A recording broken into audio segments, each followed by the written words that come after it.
Kam skaptuoti moliūgus, jeigu už tave tai gali padaryti vištos? Gerai, mes turim vištų ir turim moliūgą, bet tas moliūgas yra žiauriai didelis. Valgyti negalima, bet galima įdomiau skaptuoti Halloweenui. Sunkus? Ne, tikrai ne. Šitą moliūgą skaptuos vištos, bet ką mums reikia padaryti, tai parodyti joms, kur tiksliai reikia lesti. Moliūgas toks nedidukas, miniatiūrinis, todėl reikėjo naudoti grąžtą.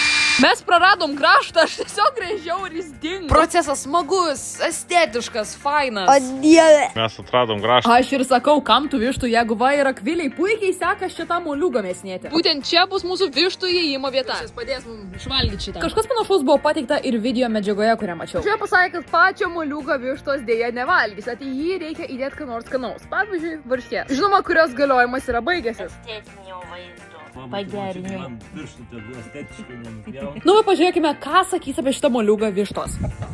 Ir viskas gavosi sklandžiai, jos lesė moliūgą, ėjo per mūsų padarytą vietą. Ne kad alkanos, bet labiau smalsios. Ir kad suteiktume efekto, moliūgą palikome pas vištas porai dienų ir jis nepasikeitė, jis buvo toks pat ir liko toks pat. Nu, gal čiut baisesnis, bet bent jau žinome gerą istoriją, ane? Ačiū dėmesį, čiau.